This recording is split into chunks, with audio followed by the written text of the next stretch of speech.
अस्सलाम वालेकुम नाज़रीन, पॉलिटिकल इनसाइट में आपको खुशामदीद कहते हैं। नाज़रीन, किसी मुल्क का सफ़ीर जो होता है वो किसी दूसरे मुल्क के अंदर अपने मुल्क का चेहरा होता है। वो चलता फिरता एक वजूद होता है अपने मुल्क की पॉलिसी का। उसे देख कर अंदाज़ा लगाया जाता है उसके ख़ुद-व-ख़ाल से, उसके चाल चलन से कि उस मुल्क की पॉलिसी इस मुल्क के लिए क्या है जहाँ वो रह रहा है। हाल ही में वाक़या हुआ, कल तकरीब हुई इस्लामाबाद में जहाँ पाकिस्तान का कौमी तराना बजाया गया और जो मौसूफ़ अफ़गान सफ़ीर थे वो उसके एहतराम में खड़े ना हुए और इसको लेकर बड़ी तनकीद हो रही है।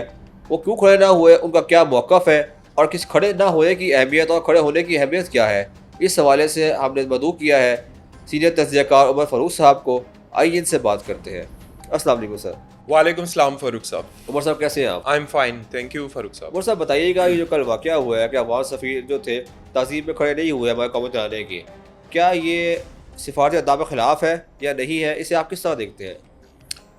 जी बिल्कुल, आप ठीक कह रहे हैं। वाकई ये सफ़ारती अदाब के ख़िलाफ़ बात है। उसकी वजह ये है कि या तो आप अकेले बैठे हों तो आपको एहसास ना हो कि ऐसा काम करना है या नहीं करना, लेकिन अगर पूरे हॉल में सब लोग खड़े हैं और आप एक सफारतकार हैं और आपको इस चीज़ का एहसास ना हो तो ये तो ना समझ आने वाली बात है।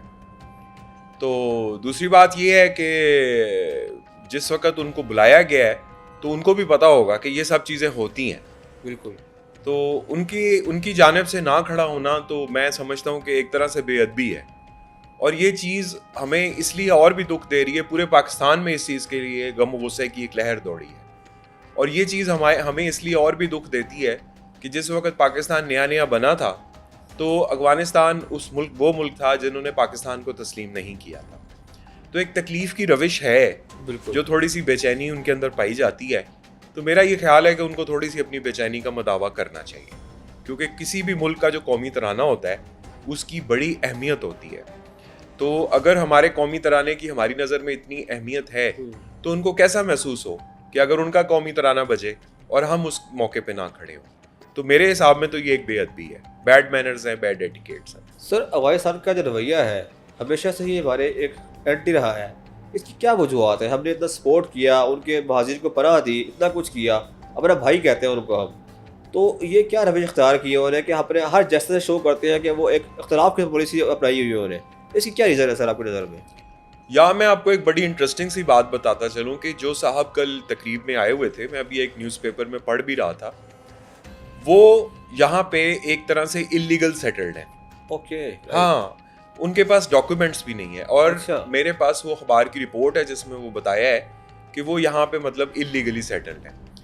तो मुझे नहीं समझ आता कि जब उनको बुलाया जा रहा था तो क्या किसी को ये बात पता नहीं थी कि जिनको बुलाया जा रहा है वो इलीगल सेटल्ड हैं, वो यहाँ से चले गए हुए हैं कागजात में, और उनकी क्या वो है। फिर आप ये भी देखें कि क्या गवर्नमेंट ऑफ पाकिस्तान ने उस गवर्नमेंट को एक्सेप्ट किया हुआ है।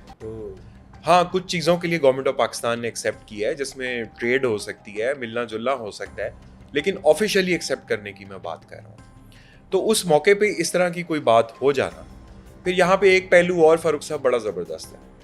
आप खेल का मैदान देखें, अभी पिछले दिनों अमेरिका में भी वर्ल्ड कप हुआ है। जी बिल्कुल। और इसी तरह क्रिकेट के बेशुमार मैचेस होते हैं।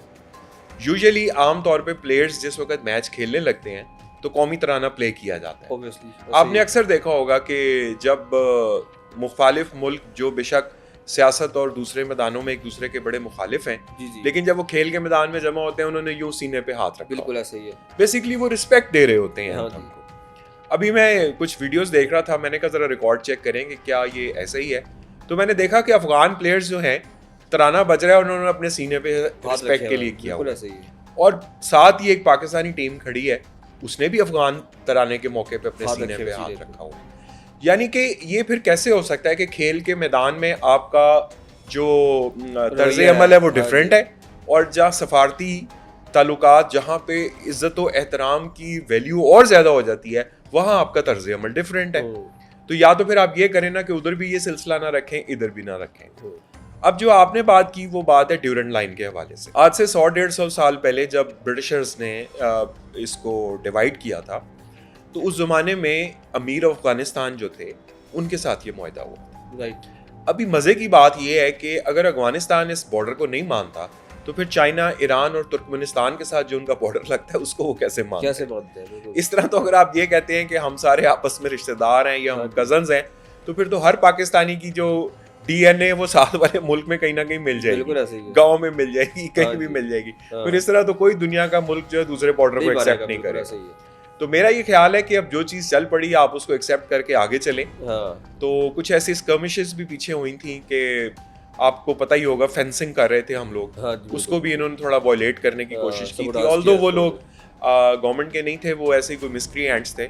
लेकिन आपको मैं एक सोच की बात कर रहा हूँ। हाँ तो इन सब चीज़ों को जिन को इन चीज़ों का पता है, अगर ऐसे मौके पे वो इस वाक़े को देखते हैं, हाँ ऑल्दो वहाँ की गवर्नमेंट ने ये बात कही है कि हमें इस चीज़ को इस तरह नहीं लेना चाहिए। और सारे बात की कि उनकी गवर्नमेंट ने कहा है कि इसको इस तरह से नहीं लेना चाहिए, इस तरह लिया जा रहा है। तो सर उनका क्या मौक़िफ़ आया है कि ये हरकत क्यों की उन्होंने? क्या दानिस्ता की है या उनका क्या मौक़िफ़ है इस हवाले से? अभी मैं फारूक साहब ये देख रहा था, मैं मिनिस्ट्री ऑफ फॉरेन अफेयर्स की वेबसाइट चेक कर रहा था, उसमें गवर्नमेंट ऑफ पाकिस्तान ने प्रोटेस्ट किया है कि ये देखें हम बड़ा हर्ट हुए हैं हाँ जी। और ये डिप्लोमेटिकली भी सब कुछ ठीक नहीं है। तो उसके जवाब में अभी मैं एक टीवी रिपोर्ट देख रहा था, गालबन वो उसमें ये कह रहे थे कि उन्होंने एंथम के ऊपर गालबन वो उन्होंने इसलिए नहीं किया कि इसमें म्यूजिक था। ओके, म्यूजिक था, ठीक लेकिन है। जब मैं उनके खेल के मैदान में उनके प्लेयर्स को देखता हूँ तो वो तो उसी म्यूजिक बिल्कुल वाले वही तराने music के है। ऊपर हाँ जी। रिस्पेक्ट कर रहे हैं। जी फिर दूसरी बात ये है कि अगर आप समझते हैं कि इस चीज़ की आपकी नज़र में वैल्यू है, तो आप थोड़ी देर के लिए हॉल से बाहर भी जा सकते हैं, जी बिल्कुल ऐसा ताकि आपके जो गेस्ट हैं वो हर्ट ना हर्ट हो। ना हो और आप नोटिस में हाँ, आए। आप नोटिस भी ना। अब जब आप बैठे रहे, बाकी खड़े रहे, तो वो आप ज्यादा नोटिसेबल हो। हाँ जी। हालांकि कई दफा आपने देखा होगा फारूक साहब, अगर आप कभी सिनेमा जाने का इत्तेफाक हुआ है तो बहुत से अफराद हैं वो बैठे रह जाते हैं और कुछ लोग जो है तराने के ऊपर खड़े रहते हैं। लेकिन but when you are a diplomat Yes. और आप इन चीज़ों को अपने मुल्क को जब रिप्रेजेंट कर रहे होते हैं, तो फिर आपके ऊपर रिस्पॉन्सिबिलिटी और और हो होती जाती है। है। तो मेरा ये ख्याल है कि इसको दोनों मुल्कों को देखना चाहिए इस चीज़ को, और इसमें से कोई खैर का पहलू निकालना चाहिए और कोई अच्छे तरीके से इस वो चीज़ तो को लेके देखिए आगे चलना चाहिए। डिप्लोमेसी जो है नाम ही इसी चीज़ का ही है, अपने हाँ। आप को जरा प्ले करने का। हाँ। बेशक आप किसी को पसंद करें ना करें, लेकिन दूसरे मुल्क के सामने अच्छा जैसे देने के लिए, अच्छा शो करने के लिए आपको कुछ ना कुछ करना पड़ता है अपने अमल से। तो बिल्कुल। आप क्या समझते हैं कि वो हमें अच्छा जैसे देना चाहते ही नहीं है?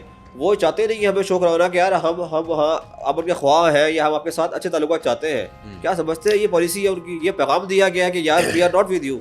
देखिए, बात वही आ जाती है कि जो फॉरेन अफेयर्स के मैटर्स होते हैं ना, वो फॉरेन अफेयर्स को ही देखने चाहिए। अब कल शाम जो तकरीब हो रही थी, आपको पता है कल ईद मिलाद नबी थी, पूरे पाकिस्तान के मुसलमान बल्कि बिलखुसूस पूरी दुनिया के मुसलमान इस को मना रहे थे अकीदत व एहतराम से। तो वहाँ की जो गवर्नमेंट है, जो प्रोविंशियल गवर्नमेंट है, उन्होंने अपने तौर पे इनको बुलाया था। ठीक हो गया। यानी कि कहने का मकसद ये, अगर आप फेडरल गवर्नमेंट को अगर आपने इत्मीनान में लिया हुआ है तो इस तरह का वाकया ना होता, और अगर हुआ है तो फिर गवर्नमेंट की तरफ से भी कोई वो आता है। लेकिन गवर्नमेंट प्रोटेस्ट कर रही है, आप उनको बुला रहे हैं, तो फिर ये ज़रा डबलिंग सी हो जाती है। तो मेरा ये ख्याल है कि बड़ा सही और एहतियात से इस मामले में आगे चलना चाहिए, क्योंकि आगे बहुत से मौके आने हैं जहाँ पे डिप्लोमेट्स ने इकट्ठे भी होना है, एक दूसरे की तकरीब में शिरकत भी करनी है। तो अगर हम यूं ही एक दूसरे को हर्ट करते रहे, अभी हमने तो खैर हर्ट नहीं किया, जिसने किया है उनको सोचना चाहिए। तो मेरा ये ख्याल है फ्यूचर में इन चीज़ों का ख्याल रखना चाहिए, ये बड़े नाजुक मसाइल होते हैं। जी बहुत शुक्रिया उमर साहब वक्त देने का। नाजरीन, जो कौमों के दरमियान मामला होते हैं ये बहुत हसास नौयत के होते हैं। सफ़ीर जो होता है बहुत अहमियत का हामिल होता है, उसका एक अमल, एक हल्का सा इशारा भी जो है ना, ये पैगाम होता है आपके मुल्क की तरफ से कि आपका झुकाव किस तरफ है उस मुल्क के लिए, या आपकी पॉलिसी क्या है। इस हवाले से बहुत एहतियात से काम लेना चाहिए, चाहे आप पसंद करें ना करें। और दूसरी बात जो बड़ी अहम बताई उमर साहब ने कि ये वो इलीगल यहाँ मौजूद है, ये भी बड़ी अजीब सी बात है बड़ी, कि इलीगल सफ़ीर रह रहा है और सफ़ीर भी है, इलीगल भी है। तो ये गवर्नमेंट ऑफ पाकिस्तान को यहाँ अपनी पॉलिसी को वाज़ेह करना चाहिए, और गवर्नमेंट अफगानिस्तान को भी इसे वाज़ेह करना चाहिए कि हम कहाँ खड़े हैं, किसके साथ खड़े हैं। ये आने वाले वक्त में दोनों मालिक के लिए बहुत बेहतर होगा। हमें दीजिए इजाज़त, अपनी राय से कमेंट सेक्शन में ज़रूर आगाह कीजिएगा। आपका बहुत शुक्रिया।